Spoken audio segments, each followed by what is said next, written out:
Bonjour Thierry Frémaux. Bonjour. Quel bonheur que l'aventure continue. C'est un film exceptionnel que j'ai eu la chance de voir. Ça s'appelle Lumière, l'aventure continue. Après L'aventure commence, qui avait été un triomphe mondial, voici les frères Lumière sur un grand écran avec des films restaurés. Et vous rendez un hommage sublime à l'inventeur du cinématographe, celui à qui on doit tout. Vous, le délégué général du Festival de Cannes, du Festival Lumière de Lyon, vous dites c'est là que tout a commencé. Oui, c'est là que l'aventure a commencé, l'aventure des inventeurs se termine et l'aventure du cinéma commence. Et on pense toujours que Lumière était une sorte d'inventeur qui a bidouillé 3-4 films et puis c'est tout. D'ailleurs, si on demande aux gens d'en citer quelques-uns, ils sauront. La sortie des usines Lumière, L'arroseur arrosé, L'arrivée du train de la Ciotat, et puis pas tant que ça non plus, Le déjeuner de bébé. Or, il y a 1500 films, il y a même 2000 films si on compte tous les hors catalogues. Et dans le premier film, j'avais voulu mettre une partie des films qu'on avait l'habitude de montrer. Et là, c'est le contraire, avec la direction du patrimoine du CNC, avec lesquels on veille sur ces trésors-là. On a restauré des films qu'on ne connaissait pas. Et j'ai voulu choisir parmi les plus beaux plastiquement, les plus beaux aussi de ce que ça disait sur l'époque, et puis troisièmement de ce que ça dit sur ce qu'est toujours le cinéma. Oui, et ça s'appelle L'aventure continue. Regardez, c'est extraordinaire. Quand Lumière tourne la manivelle, la grande histoire se joue dans l'accomplissement technique d'un petit appareil de fer et de bois au contour parfait. Il y a 130 ans, les frères Lumière inventaient le cinématographe. Tout était déjà là. La comédie, le drame, le jeu des acteurs et le visage des enfants, les travelling en bateau et les panoramas en tramway. Une centaine de vues Lumière inédites et restaurées offrent le spectacle intact du monde au début du siècle. Ce retour extraordinaire aux origines du cinéma dit aussi que le voyage ne s'est jamais arrêté et que l'aventure continue.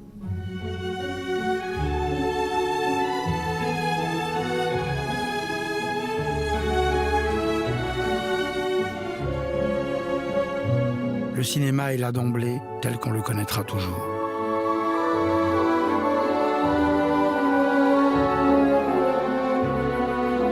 On voyait ces images, Thierry, c'est extraordinaire. D'abord, le travail de restauration, et puis, alors j'allais presque dire, la mise en lumière, qui est absolument nécessaire et incroyable, qui nous montre le caractère somptueux de ces films. L'idée, c'était de faire revenir les films Lumière, le cinéma de Lumière, dans les salles de cinéma. Parce qu'en fait, Lumière avait ses propres salles à l'époque, entre 1895, Paris, décembre, première séance publique payante. Puis après, il va ouvrir des salles et ça va durer 10 ans. Puis après, il va laisser ça aux artistes, disait-il. Alors que moi, je tiens qu'il était un artiste aussi. Mais à part dans nos établissements, dans les cinémathèques, Henri Langlois avait beaucoup montré les films Lumière. Godard, le jeune Godard, avait dit des choses très belles sur Lumière à l'époque. Les films sont jamais revenus dans les salles de cinéma. Et ce film-là, c'est pour que les gens payent leur place en allant voir un film de celui qui a fait le film. C'est fou à se dire, et je crois que le film montre que ce que les gens verront, c'est pas des choses pittoresques, ils vont vraiment aller au cinéma. Mais moi, j'aime bien l'idée qu'il y ait une affiche et que Lumière est encore au cinéma. Ah oui, c'est un grand film de lumière, des lumières. Et effectivement, c'est 120 films, 50 secondes. Et là, ce sont des choses qu'on n'avait jamais vues, pour beaucoup. Non, des choses tournées d'ailleurs en France. On sait qu'ils sont partis à l'étranger. Il y a un extraordinaire travelling arrière dans la ville d'Alger, par exemple. Il y a des choses très belles à New York, à Tokyo. Donc on sait que au Vietnam, ce qui était à l'époque l'Indochine, donc on sait qu'ils sont partis à l'étranger. Mais là, on a aussi trouvé des films français, tournés en France, absolument somptueux, des films de la simplicité. C'est un cinéma de la simplicité, de la vérité. C'est un cinéma d'une sorte de sincérité. Vous vous souvenez que Picasso avait dit « ça m'a pris toute ma vie de dessiner comme un enfant ». Eh bien là, il y a un peu de ça. Il y a quelque chose d'une innocence, je dis dans le film, que Godard Godard disait il faut aller voir les analphabètes pour réinventer la grammaire. Eh ben, Lumière, il inventait sa propre grammaire et ça compte dans l'histoire du cinéma. Encore une fois, je l'ai déjà dit, mais c'est pas Lumière contre Méliès, le documentaire contre la fiction. Oui. Lumière faisait pas des documentaires. L'Arroseur arrosé, c'est un film de fiction. Lumière était un naturaliste. Il prenait le monde tel qu'il l'était, il le mettait devant sa caméra, et ce qui nous en restitue est inestimable. Puis Méliès, lui, il venait du cirque, de la magie, de quelque chose des cabarets parisiens. Et il s'est dit, mais cette caméra, on peut faire des trucs formidables. Et c'est autre chose, c'est l'illusion. Lumière, c'est Agnès Varda. Oui. Et Méliès, c'est Hollywood, c'est la comédie musicale. Et ce sont deux familles qui non pas s'opposent, mais se complètent. Moi, j'aime les deux. Oui. J'aime tout autant un cinéma d'auteur qui me dit ce qu'est ma vie, mon monde, et puis un cinéma de réinvention de ce monde. Alors, c'est pas un cinéma muet, c'est un cinéma qui parle. Les images jaillissent. On va entendre aussi la musique de Gabriel Fauré. Là, c'est par Rostropovitch que vous avez mis sur ces images qui vont magnifiquement bien avec ce qu'est le cinéma des Frères Lumière. Oui, alors on n'a pas d'archives, c'est ça qui manque, donc on fait des hypothèses. Il y a une belle correspondance de Lumière sur la fabrication, sur l'invention, mais sur le Lumière cinéaste, il y a très peu de choses. Donc très bien, on fait de l'analyse, on fait presque de la sémiologie, comme on en faisait dans les années 70, et en effet, on entend la musique de Gabriel Fauré, qui était une musique de cette époque-là, c'était un contemporain de Lumière, c'est cette musique-là qu'on écoutait, et évidemment, ces films-là aujourd'hui sont vus dans ce film avec un commentaire pour prendre les gens par la main, pour leur indiquer, pour guider leur regard, et puis avec cette musique qui donne à ces images une puissance très très extraordinaire. Moi, d'entendre ça, de voir ces premiers mouvements d'appareil, de voir ces premiers enfants filmés, ça m'émeut toujours, Oui. même quand j'ai vu les films 200 fois. Oui, oui, c'est vrai, bouleversant. On voit ces visages comme ça qui regardent, parfois qui jouent. Alors, il peut y avoir des acrobates, il y a la sortie des usines, effectivement, on voit ces ouvrières, on voit la vie et puis les paysages. Et la mise en perspective de tout ça est absolument incroyable. Il joue avec l'image, il amène un regard sur la vie, sur le monde. Oui, oui, je parlais d'Agnès Varda un jour, elle m'avait dit finalement, c'est nous sur l'écran. Et en effet, c'est pas des vieux films. Il y a quelque chose d'un geste primitif et définitif à la fois. Et je crois que c'est ça qui frappe beaucoup les gens, de se dire que la littérature, on est à l'époque de Marcel Proust, d'ailleurs, quelques films sont assez proustiens, où l'image qu'on a de ce Paris qu'a décrit l'écrivain, tout à coup, on ne savait pas, on avait oublié, on les a pour de vrai avec la photographie, mais avec le cinéma. Oui, il invente tout, le travelling. Il y a des images époustouflantes comme ça, où on découvre une ville depuis un bateau, comme ça. Et on sent qu'il pose les pieds de sa caméra. C'était il y a 130 ans pour la sortie des usines. Hein, et au fond, la vie rentre dans cet objectif, comme ça. Il l'accueille avec modestie et avec amour. Je crois que c'est exactement ça. La vie rentre dans la caméra, elle est restituée sur l'écran. Quelqu'un avait dit à l'époque, parce qu'il y a eu des déclarations cosmiques, faut dire qu'il faut imaginer l'effet que ça faisait sur les gens. Pas seulement l'arrivée du train, qui est d'ailleurs un film un peu postérieur, mais juste ça, et quelqu'un avait dit la mort cessera d'être absolue.